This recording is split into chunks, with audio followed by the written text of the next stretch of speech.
ক্ষমতার অপব্যবহারে কোটি কোটি টাকা হাতিয়েছেন সাবেক রেলমন্ত্রী জিল্লুল হাকিম। ছেলের নেতৃত্বে গড়ে তোলেন নিজস্ব সন্ত্রাসী বাহিনী, বিপক্ষ মত দমনে ছিলেন বেপরোয়া।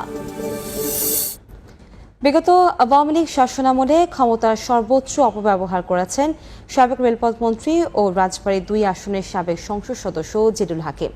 ছেলে মিতুল হাকিমের নেতৃত্বে এলাকায় গড়ে তুলেছে নিজস্ব সন্ত্রাসী বাহিনী। তাদের বিপক্ষে কেউ কথা বললে চরম মূল্য দিতে হতো।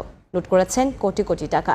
রেহাই পাননি জামায়াত বিএনপির নেতাকর্মী থেকে শুরু করে ব্যবসায়ী, শিক্ষক, সাংবাদিক, এমনকি নিজ দলের নেতাকর্মীরাও। আশিকুর রহমানের রিপোর্ট।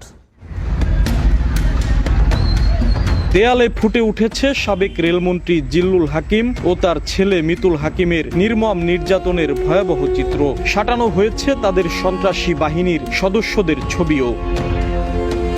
বিগত আওয়ামী লীগ সরকারের শাসনামলে ক্ষমতার অপব্যবহার করে রাজবাড়ী ২ আসনে একচ্ছত্র আধিপত্য তৈরি করেছিলেন সাবেক রেলমন্ত্রী জিল্লুল হাকিম ও তার ছেলে মিতুল হাকিম। ক্ষমতার অপব্যবহার করে লুট করেছেন কোটি কোটি টাকা। ছেলে মিতুল হাকিমের নেতৃত্বে এলাকায় গড়ে তুলেছিলেন নিজস্ব সন্ত্রাসী বাহিনী। চাঁদাবাজি, টেন্ডারবাজি, জমি দখল ও অবৈধভাবে বালু বিক্রি করাই ছিল বাহিনীর মূল কাজ। বিভিন্নভাবে মিথ্যা মামলা দিয়ে হয়রানি করা এবং আমার পরিবারের সকল সদস্যদের উপরে নানান রকম আক্রমণের পরিকল্পনা করে। মেরে ফেলতে চাস, গুলি করে থুয়ে চলে, কয় না তোর নির্দেশ আছে, তোর এইভাবেই মারতে হবে।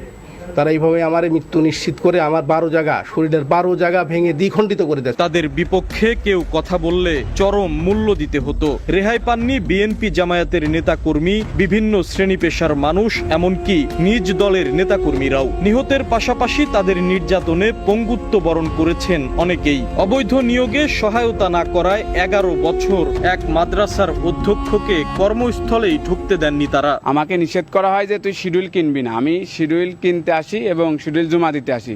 আমাকে তার দুর্বৃত্ত সন্ত্রাসী ক্যাডার বাহিনী দিয়ে আমার উপর নির্মমভাবে হামলা চালায়। আমার শরীরে আঘাত এবং কোবের দাগ, ভাঙার দাগ এখনো আমার এখনো মিশেনি।